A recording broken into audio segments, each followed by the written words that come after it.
আসসালামু আলাইকুম। আজ 11ই ফেব্রুয়ারি বাবরি মসজিদের ভিত্তিপ্রস্তর স্থাপন শুরু হতে চলেছে আর কয়েক ঘন্টার মধ্যে।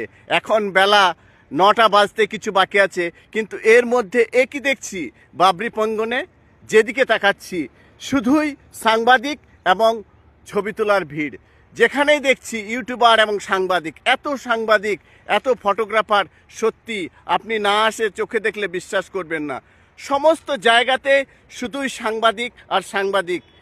বিভিন্ন নিউজ চ্যানেলের সাংবাদিকরা এখানে এসেছে, কিন্তু কেন? তার একটি উদ্দেশ্য, এই বাবরি মসজিদ ঘিরে সারা ভারতবর্ষে যে তাকিয়ে আছে, সারা ভারতবর্ষ তথা সারা বিশ্ব তাকিয়ে আছে কি হচ্ছে এখানে, কি হবে। তাই সকল বাবরি মসজিদ প্রাঙ্গণে যারা আসছেন আজকের উদ্বোধনী অনুষ্ঠানে, সকলকে বলবো আপনারা সংযত হয়ে ধীর সুস্থভাবে সুসংগঠিতভাবে এই অনুষ্ঠানটি সফল করবেন। কোনো ঝামেলায় জড়ানোর চেষ্টা করবেন না। আপনাদের গায়ে কাদা ছিটিয়ে দিলেও, আপনাদের গায়ে কেউ যদি থুতু ফেলে দেয় তাও প্রতিবাদ করবেন না, কারণ সুস্থভাবে আজকের এই সভাটিকে সাফল্যমণ্ডিত করবেন। তাহলে আশা করি যে বাবরি মসজিদ ইনশাল্লাহ তৈরি হয়ে যাবে। আপনাদের সহযোগিতা, আপনাদের ভালোবাসার হাতই পারে, আপনাদের দোয়াই পারে বাবরি মসজিদকে পুনর্গঠন করতে। অবশ্যই সকলে দোয়া করবেন এবং ভালোভাবে আসবেন। আলহামদুলিল্লাহ।